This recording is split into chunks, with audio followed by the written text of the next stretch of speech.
Alright, hi, a very good morning, everybody. Let me just confirm if we are live or not. Give me a moment as I evaluate whether we've gone live or not as yet.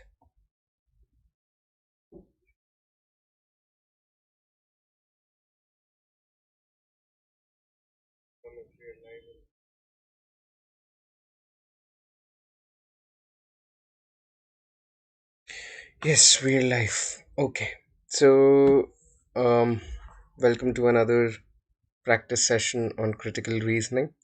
As always, before we begin with the lesson, allow me to introduce myself. I am Prankur Arora. I'm going to be your instructor on this journey of learning. I've been a trainer, I've been a coach for a long, long time now. I've even consulted with a lot of organizations on different aspects of learning and development. That is the kind of credibility that I bring to the table. Yeah. And I hold advanced certifications in facilitation from an American organization known as Leadership Management International. I'm a published author and I run a startup by the name of Thought Sutra. So, yeah, that's pretty much about me. There are quite a lot of features that we make use of when it comes to the Unacademy platform. This class is being conducted on YouTube, but if the same class were happening on the platform, these are a few features that we'd have been making use of, right? There's real-time enablement for the learners as well as the educator to interact on the platform. You can engage in discussions, ask your doubts, clear your doubts, ask your questions, and all the question answers that we conduct, they are conducted in the form of live polls, right? So always you're competing for a place on the leaderboard when you participate in the live polls, and you submit your answers. We regularly conduct tests and quizzes on the platform as well, the idea of which is to help you evaluate your learning journey. All the courses on the platform are structured very much in line with your exam syllabus to get you help you get the best of everything, and with one subscription you get unlimited access to it all. um, these are the subscription models. You can clearly see as the time period of the subscription goes up, the cost of the subscription per month goes down dramatically. And if you use my name Prankur, you'll get an extra 10% off on any of the subscriptions that you go for. Having said that, let's begin with the first question for the day. This is an argument evaluation question wherein you have to summarize the main idea of the paragraph. So, this is the paragraph, read it, and then pick the option that summarizes it best.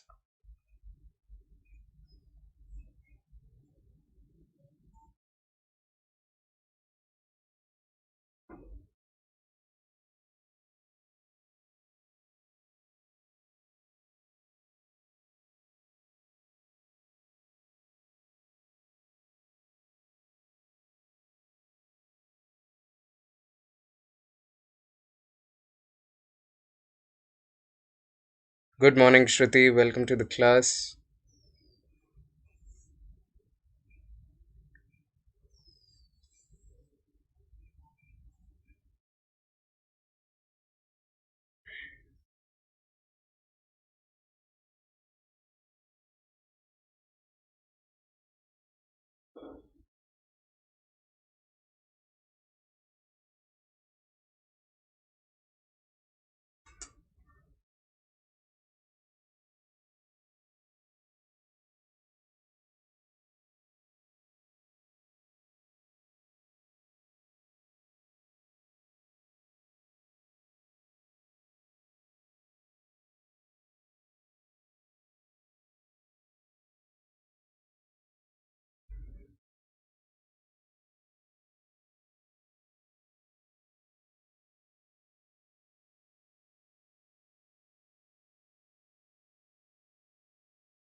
What do you think the answer is, Shruti?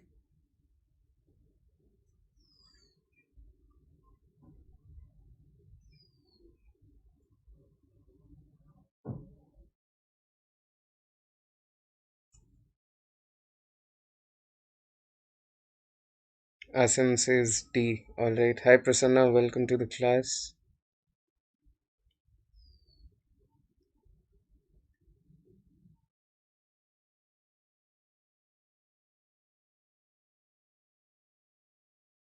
Prasanna says D as well. Alright. Let's look at what the premise is, right? Let's look at the premise. The premise is that Oklahoma is not perceived as overpopulated because, in spite of a drought, it is not facing famine. So, we are saying there is a place called Oklahoma. It is not overpopulated, even though because there is a drought, but it is still not facing a famine, right? Famine, then they tell us why. Famine is inconceivable in Oklahoma because it receives a fair price for its exports. It has not leased its land to foreign countries. The poorest of the poor receive a helping hand from the government, and farmers and ranchers receive federal assistance in times of droughts. Okay.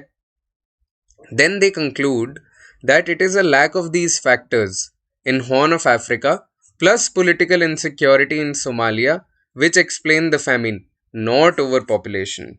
So then they say that all of this help that the government is giving them, this is responsible for a seamless situation. This is responsible for a lack of this is responsible for famine in Horn of Africa, not overpopulation. This is what the conclusion was, right? Let's look at all the options. Follow the process of elimination as always. Option A tells me that hunger is caused by too many people pressing against finite resources. Again, this is the opposite of what they are telling us. They are telling us hunger is caused when the government does not help. That is what they are telling us. So that is option. So therefore we eliminate option A. Option B tells me that in spite of drought and overpopulation, there is no famine in Oklahoma. Yes, there is no famine in Oklahoma, but it is a part of the premise. This is not the summary of the, this is not the main idea of the paragraph. This is a part of the premise of the paragraph. Main idea is a lack of these factors in Horn of Africa plus political insecurity causes famine, not overpopulation. That is what the main idea is. C tells me overpopulation and famine are not causally related in the Horn of Africa. Exactly, that is what the last line is telling me, right? Last line is telling me overpopulation and famine are not causally related. Why? Because famine is caused by all of these things that the government does not do, right? That is what is responsible for famine in Horn of Africa. Overpopulation is not responsible for famine in Horn of Africa. That is what the last line, the conclusion was telling me. You guys went with D, right? Now look at why D is incorrect. D tells me that famine in the Horn of Africa is not only due to overpopulation, but more importantly due to lack of government assistance and political insecurity. This not only का मतलब पता है क्या है? Not only but also का क्या meaning होता है? नॉट ओनली बट ऑल्सो आप तब यूज करते हो, नॉट ओनली मोर इम्पोर्टेंटली आप तब यूज करते हो जब आप कहते हो एक रीजन नहीं दोनों रीजन है, right? Not only X but also Y means खाली एक्स की वजह से नहीं, वाई की वजह से भी, right? When I say not, wait,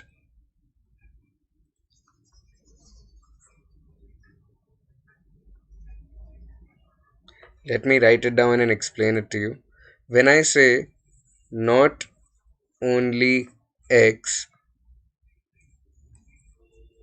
but also Y. Whenever I say not only X but also Y, the idea is मैं कह रहा हूँ X की वजह से ही नहीं, Y की वजह से भी, राइट? मैं कह रहा हूँ एक्स की वजह से नहीं, वाई की वजह से भी.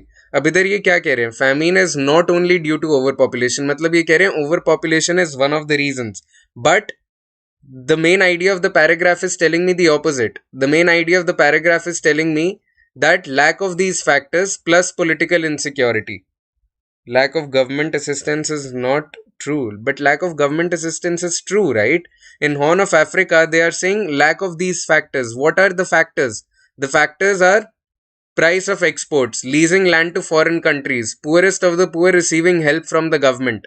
Lack of these factors in Horn of Africa is causing over famine, not overpopulation. When I say not only due to overpopulation, I am saying overpopulation is one of the reasons. But overpopulation is not a reason at all. अगर ये not only की जगह not होता खाली, that famine in the Horn of Africa is not due to overpopulation, but more importantly due to lack of government assistance and political insecurity, then I would have gone for it. अरे last line में, but पहली line में तो नहीं है ना. पहली line में आप ओवर पॉपुलेशन को रीजन कैसे बता रहे हो जावेद? ओवर पॉपुलेशन तो पैराग्राफ ने मेरे को बोला कि रीजन है ही नहीं. मेरे को बोला ना पैराग्राफ में, not overpopulation. What is the meaning of not overpopulation? Not overpopulation means that overpopulation is not a reason. Then why would you say that overpopulation is a reason when the paragraph for a fact is telling you that it is not a reason?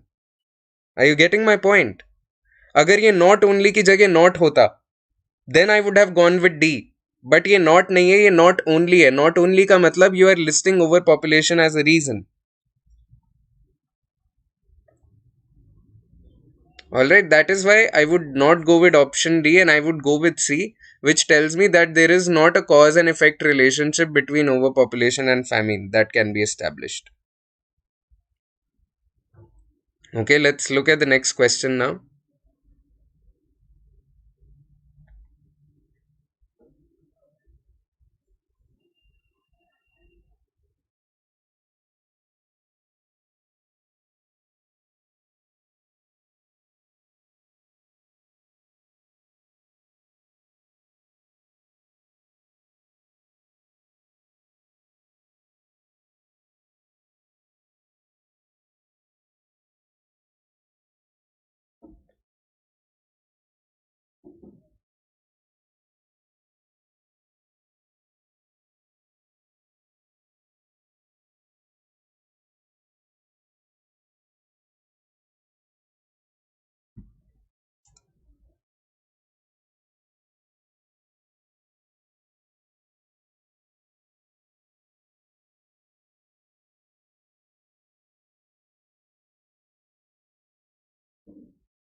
Okay, Assam says E, Shruti says D. Alright, let's understand what the situation is now, right? The situation here is many people suffer an allergic reaction to certain sulfites, including those that are commonly added to wine as preservatives. So, sulfites, they cause allergic reaction. How do they cause it? Because they're added to wine as preservatives. Then they say, however. However means that there is a tone shift. However is a trigger word for a tone shift in the premise. However, since there are several winemakers who add sulfites to none of the wines they produce, people who would like to drink wine but are allergic to sulfites can drink wines produced by these winemakers without risking an allergic reaction. Okay, now we have to figure out the assumption in this scenario. So the situation very simply, is that people who are allergic to sulfites, they can avoid risking an allergic reaction by drinking wine from some producers who do not add sulfites. Very simple. जिनको wine पीना पसंद है और जिनको sulphite से allergy है, वो वाली वाइन पिए या उन प्रोड्यूसर्स की वाइन पिए जो सल्फाइड्स ऐड ही नहीं करते, राइट? एंड यहाँ पे अजम्पशन क्या हो सकता है? Now drinking wine to which no sulphides have been added will not prevent exposure to sulfites if, for instance, sulfites occur naturally in wines. मतलब अगर तुम उन प्रोड्यूसर से भी वाइन लो जो सल्फाइट्स ऊपर से नहीं डाल रहे हैं, आपको फिर भी एलर्जी हो सकती है अगर वाइन में नेचुरली अकरिंग सल्फाइट्स हो, right? So the assumption is कि वाइन में नेचुरली अकरिंग सल्फाइट्स नहीं होते, तो आप उन प्रोड्यूसर से वाइन लोगे जो ऊपर से सल्फाइट्स नहीं डालते, तो आपको एलर्जी नहीं होगी. As simple as that, right? Now, that is why I would go with option E over option D. Why? Because D tells me that apart from sulfites, there are no substances commonly present in wine that give rise to an allergic reaction. See, once again, the argument's conclusion does not address allergic reactions to substances other than sulfites. The premise of the argument is only about sulfites, right? So I don't want to talk about allergy from other substances. I want to talk about allergy only from sulfites, not anything apart from sulfites. Alright, that is why I will go with option E, which says sulfites are not naturally present in the wines produced by these winemakers in amounts large enough to cause an allergic reaction. Why? Because in particular, if these wines, they do not have sulfites present naturally in quantities that would cause allergic reaction, then people can buy wine from producers who do not put sulfites on top of the wine as preservatives. Are you getting my point? Alright, let's move on to the next question then. This is a very interesting question. You have to figure out the conclusions that can be drawn from this premise. Right? So this is an argument construction question. You are constructing the argument by figuring out what the conclusion is.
Okay, Asim, after this question, I'll take you back to the previous one and tell you why it is an assumption and not an inference.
Three.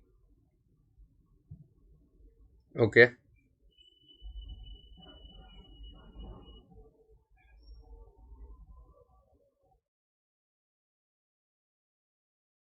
How about you, Shruti? What do you think? What do you make of this? Shruti says 3 as well. And 3 is the correct answer. As long as the money is held in India, illicit money is accepted as practical by Indians. Prasanna, 4 is not the answer. Why? Because Indians don't regard the entire tax evasion as a serious crime. Only tax evasion abroad.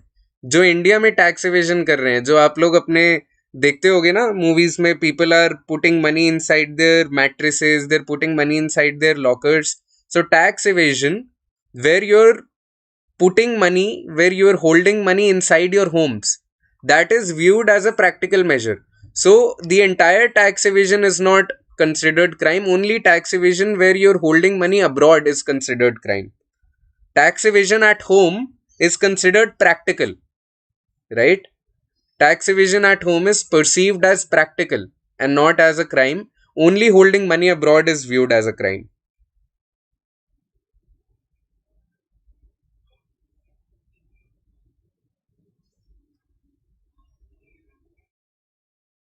All right. Now, Asim, let me take you back to the previous question.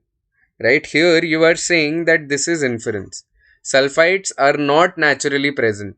See, sulfites are not naturally present in the wines produced by these winemakers in amounts large enough to produce an allergic reaction in someone who drinks these wines.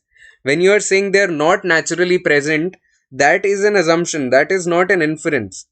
Inference would have been something that you're concluding from this. Inference is when you kind of infer something, or when you kind of conclude something from all the information that is presented to you. That is the meaning of an inference, right? Assumption is something that you're taking for granted, right? Assumption is when you're taking something for granted. So you're taking this for granted that sulfites are not naturally present. That is why people who are allergic to sulfites, they can drink wines produced by these winemakers without risking an allergy. Right? You're assuming that wine will not have anything naturally occurring. That is why you are buying and you're drinking wine from people who don't add sulfites as preservatives.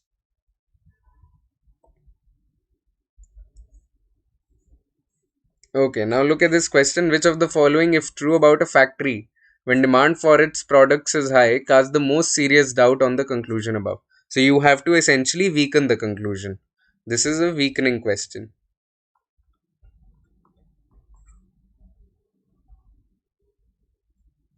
Inference means when you what is stated in the argument will be considered as true, and based on that truth you are concluding something. So you are presented with a lot of information which you are taking as evidence, and then you're concluding something. That is your inference. And yes, inference means what is stated in the argument will be considered as true.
Shruti says E and Asim says B.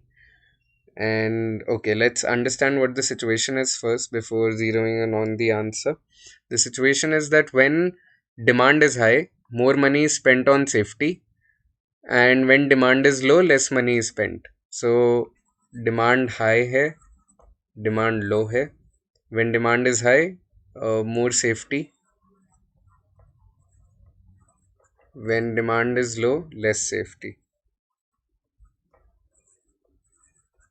And then they are saying, thus average number of accidents per employee each month should be lower during periods when demand is high than when demand is low and less money is available for safety precautions and machinery maintenance. So they are saying because when demand is high and more money is spent on safety, accidents, fewer accidents. यहाँ पे आपके होने चाहिए ideally fewer accidents, right? And यहाँ पे आपके होने चाहिए more accidents. Alright, let's understand now. E is supporting the argument instead. E क्या है? Its old machinery is replaced with modern automated models. Exactly. If old machinery is, instead of weakening, this is strengthening. So Asim is right. Instead of weakening, this is strengthening the argument. Right? So E cannot be the answer. D is if management sponsors a monthly safety award. See again, even D is strengthening the argument, Shruti, because if you have a monthly safety award, then people will try to be as safe as they can be, and then you will have low accidents, fewer number of accidents when you have high demand. So again, this is strengthening instead of weakening. Asim is right. B is the answer. B is where it is weakening, because if you're hiring new people, when demand is high, if you're hiring a lot of new workers and you have a lot of money that is being spent on safety, but you don't get the time to train them, then even when demand is high and you're spending a lot of money on safety, you will get a lot of accidents because you're not able to train people. Right? Because you're not able to train people. If you're not able to train people, they will commit mistakes and there will be a lot of accidents. Right? So when demand is high and you're hiring new people but you don't have the time to train them, then you will have a lot of accidents because they'll commit mistakes. So B is the answer in that regard. Alright, hope you've understood this. Let's move on to the next question.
Okay.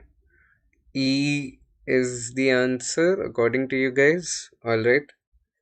B or D is what Shruti says. Fine. What is the situation here? The situation is very simple. You have Keith who argues that uh, that the cost of new regulation will result in a lot of job loss, and it will hurt profits, it will hurt the national economy. That is what Keith is saying. Laura points out that while one industry will suffer, others will gain by supplying goods and services required by the regulations.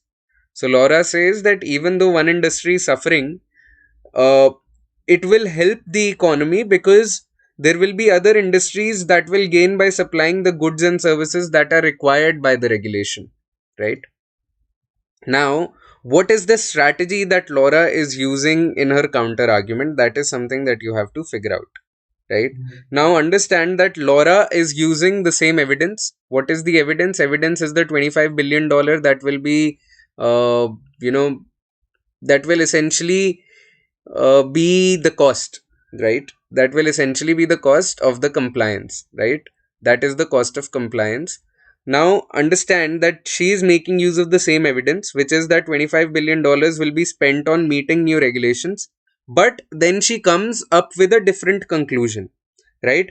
While Keith is focusing on the loss to one industry, Laura looks at the gains to other industries, right? So, by suggesting a consequence that Keith does not mention at all, she places the outcome in a positive light, right? That is what she's done. Now, Shruti, you went with B. B tells me that Laura does not challenge Keith's evidence. She uses. See, B says challenging and plausibility of the evidence that serves as the basis for Keith's argument. Understand, she did not challenge the evidence. She made use of the same evidence. Just that her conclusion was different, right? So she does not challenge Keith's evidence. She uses the same as the basis of her own argument, right? That is why I'll eliminate option B there. Then you went with D.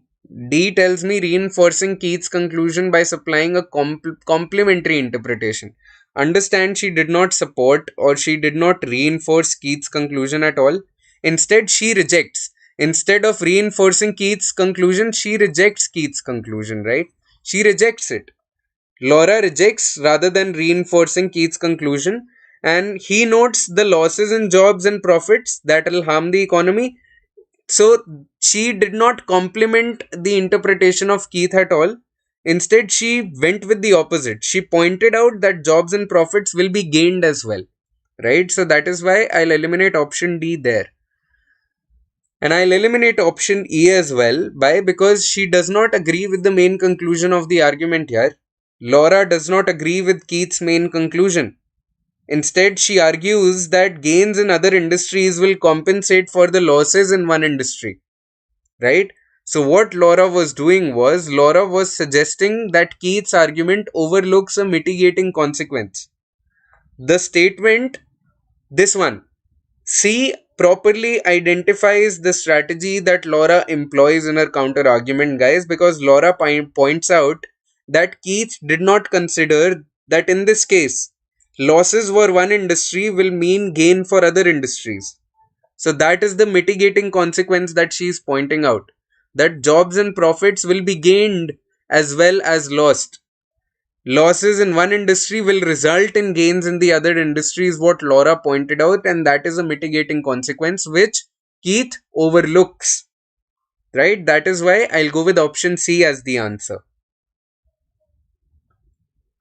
Alright, hope you've understood this. Let's move on to the next question now.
So this is an argument evaluation question. You have to evaluate this argument, right? And you have to essentially figure out how the argument was developed. What is it that they did? Did they form a hypothesis? Did they reinterpret evidence? Did they use an analogy?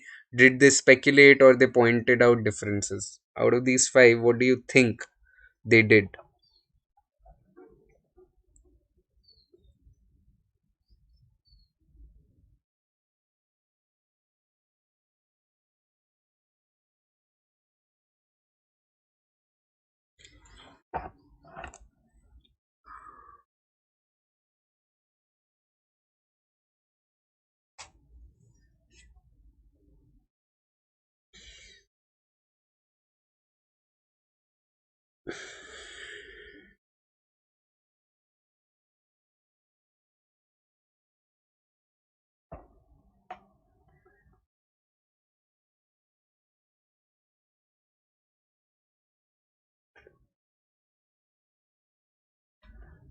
Asim goes with B, which is that they reinterpreted evidence. Alright.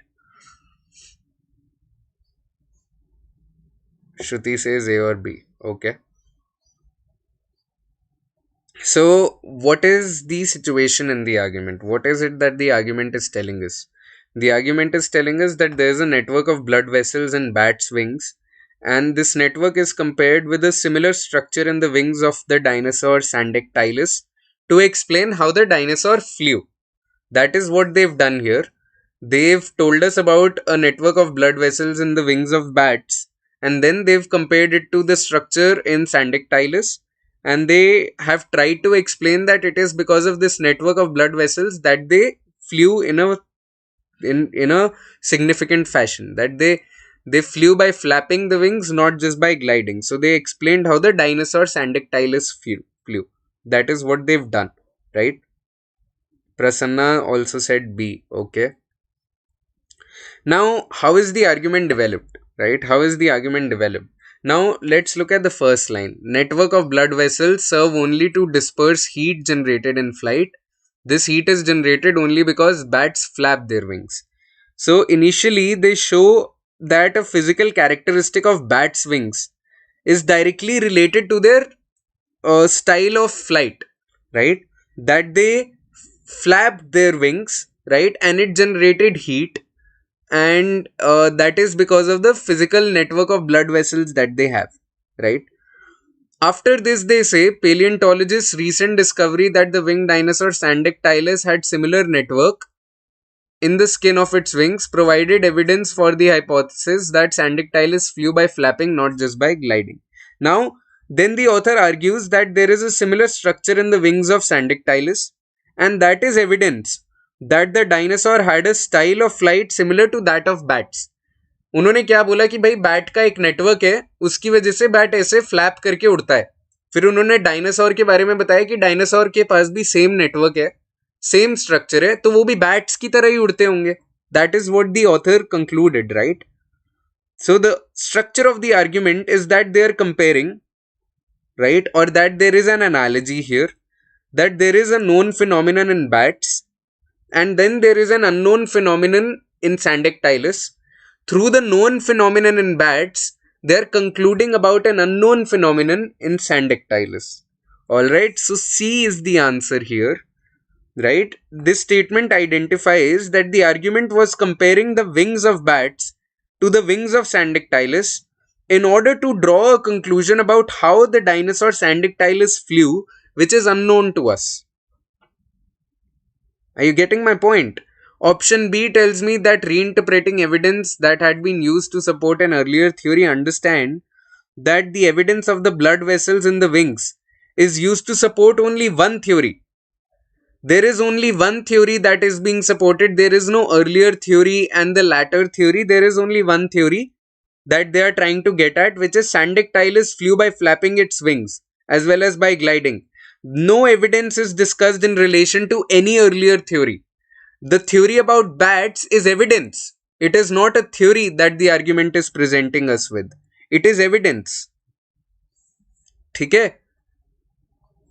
So there was only one theory, and that is why I'll eliminate option B. Let's look at the next question now.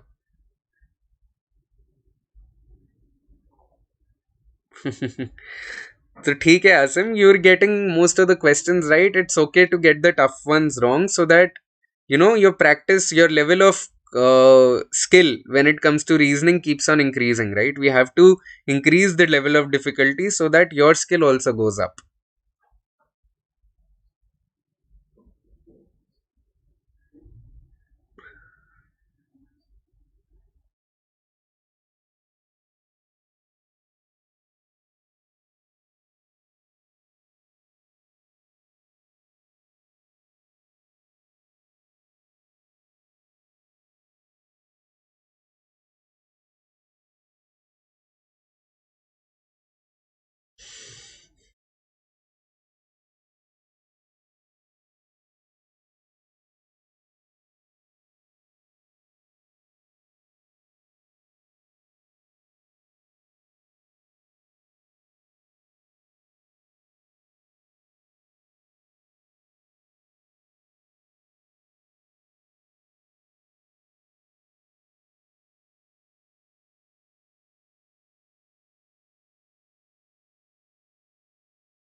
So this is again an argument construction question wherein you have to figure out a conclusion. You have to figure out a conclusion, so you are constructing the argument here.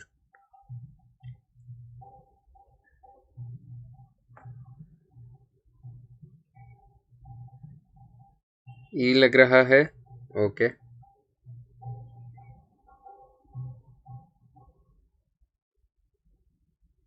Asim says D. Alright. So what is the situation?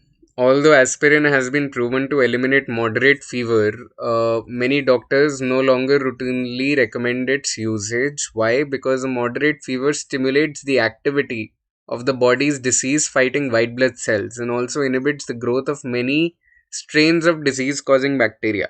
Okay, so what is the situation? The situation is doctors have stopped recommending aspirin for moderate fever.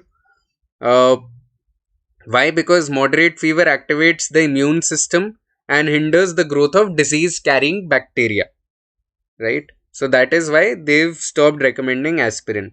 Now, what claim is best supported by this information? There are 5 claims that are listed here for us. We have to figure out the one uh, that is essentially most supported. Okay. Now, understand that the passage maintains that moderate fever can help, right? What is the passage telling us? It is telling us that moderate fever moderate fever can help.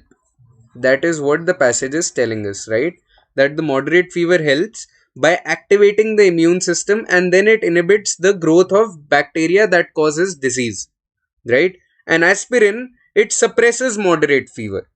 So by doing so, aspirin can be viewed as hindering a beneficial process and prolonging the illness. Why? Because then you are not suppressing the growth of disease carrying bacteria if you're suppressing the symptom of moderate fever, right? You guys went with D, but understand what D is telling us. D is telling us that the more white blood cells a patient's body produces, the less severe illness will be. Now understand, passage does not provide enough information to conclude that greater the number of white blood cells, the less severe the illness. That is not what the data is telling us. There is no information that supports D. E says focus on modern medicine is on inhibiting growth of disease causing bacteria. Look, the passage is compatible with saying that inhibiting the growth of disease carrying bacteria within the body is one of the many outcomes of modern medicine, but it is not concluding about the entirety of modern medicine. This is just one part of what so many other things that could be in focus, right? Saying this, that this is the focus of modern medicine, is an exaggeration. It is an overstatement, because we are only talking about one thing, which is aspirin. We are not talking about the entirety of modern medicine here.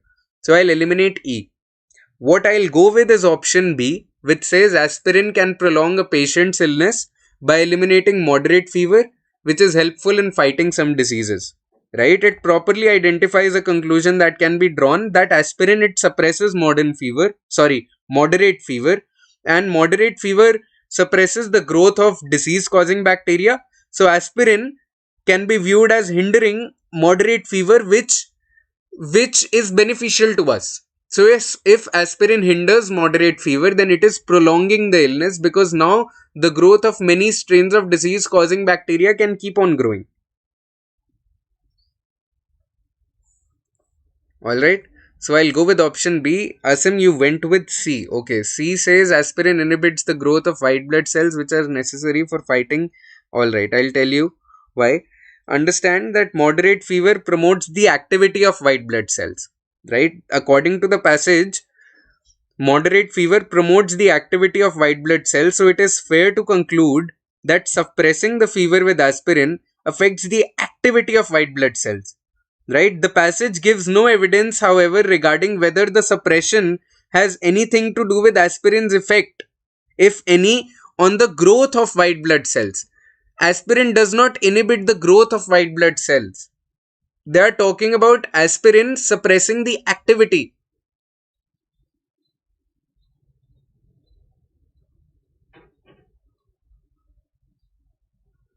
Are you getting my point?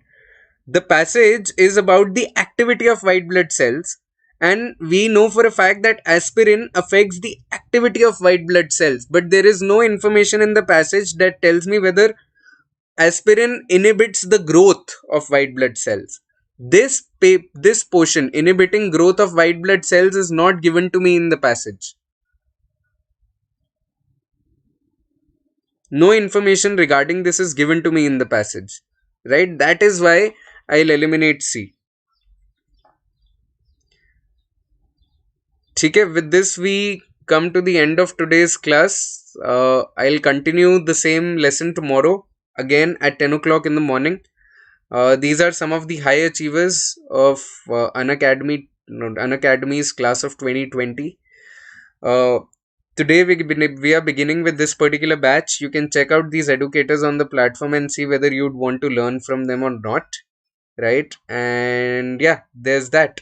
Thank you so much for tuning in. I'll see you guys tomorrow now at 10 o'clock in the morning. Alright? And I'll be back with a few more questions pertaining to critical reasoning. Thank you so much for tuning in, you guys. Have a great day ahead and stay mellow. Yeah? Bye-bye.